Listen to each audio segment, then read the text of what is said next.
The moment your first tear falls, something strange happens. Your dog appears out of nowhere. Maybe they climb onto the couch beside you. Maybe they press their head into your lap.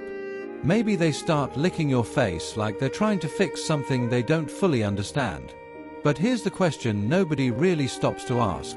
Do they actually know what's wrong with you? Do they think you're hurt? Or is something else going on entirely, something far stranger than simple emotion?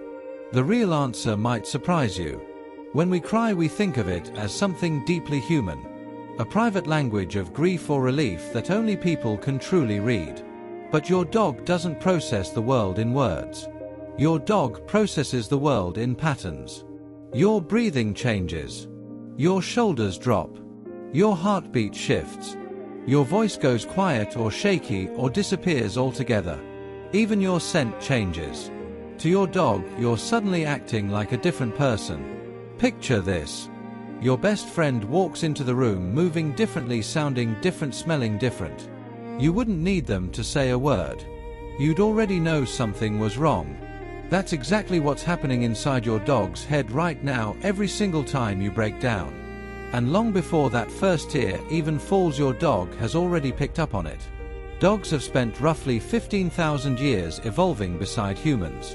And during all that time, they weren't just learning sit, stay, and fetch. They were learning us. Scientists have found that dogs study human faces, constantly hunting for emotional information. Wolves don't do this. Dogs do. They lock eyes with us, searching for answers. Smile and most dogs relax. Get angry and they grow cautious. Feel afraid and they notice instantly. Cry and their brain starts running one question on a loop. What's wrong with my human? Not because they understand sadness the way you do, but because they've recognized that something important, something big has shifted.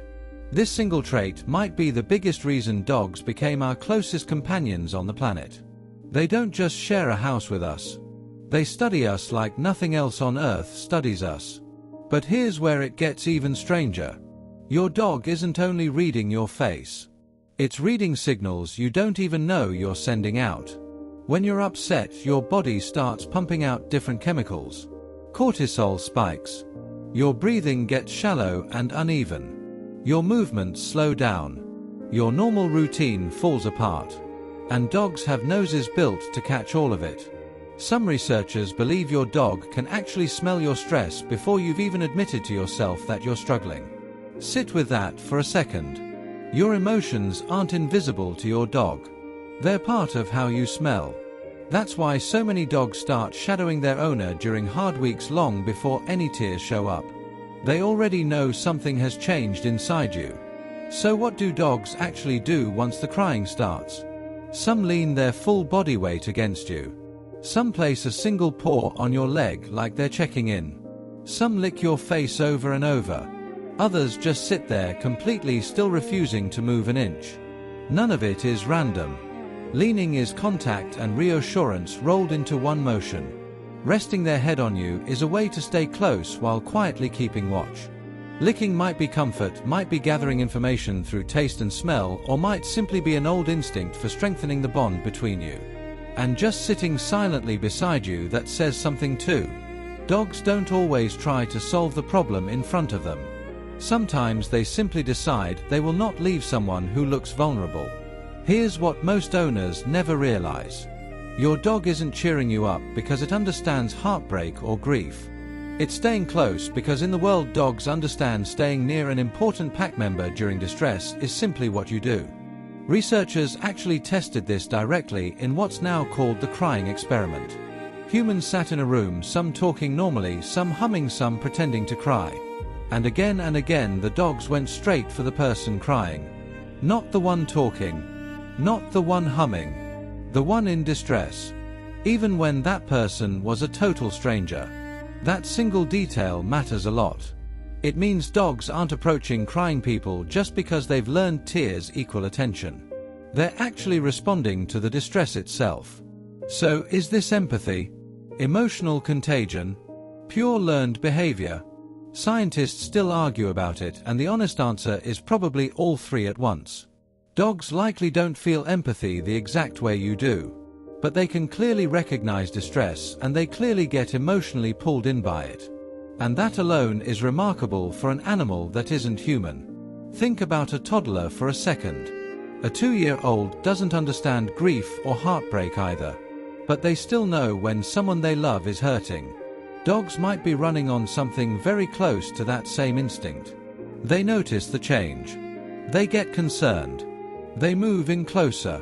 That's why some dogs go unusually still around a crying owner while others get restless or anxious instead. Your emotional state bleeds into theirs. Researchers have even found that dogs and their owners can end up with synchronized stress levels over time. Live under constant stress yourself and your dog's long-term stress often climbs right along with it. Two separate lives quietly linked. Not through language. Through years of simply being together. Now not every dog reacts the same way, and that's worth saying clearly. Some sprint over the second you start crying. Some stay across the room and just watch. Some keep right on sleeping like nothing happened at all. None of that means one dog loves you more than another. Personality plays a role. Breed plays a role. Past experience plays a role. Confident dogs tend to investigate. Sensitive dogs tend to stay close but keep their distance. Rescue dogs with rough histories might react completely differently depending on what crying reminds them of. Age changes things too. An older dog who spent years memorizing your routines usually gets scary good at reading your emotional shifts. In a lot of ways, your dog isn't just learning about humans in general. It's learning about you specifically. Your voice. Your habits. Your good days. Your bad ones. Every year together sharpens that picture a little more. And here's maybe the most touching part of all. It's not what your dog understands. It's what your dog chooses to do with that understanding. Your dog could get up and walk away. It could ignore you completely. Instead, most of them choose to stay.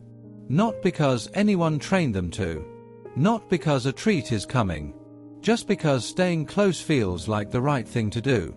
That might be one of the simplest, purest forms of companionship you'll find anywhere in nature. No fixing. No explaining. Just staying. We tend to think comfort requires the perfect words.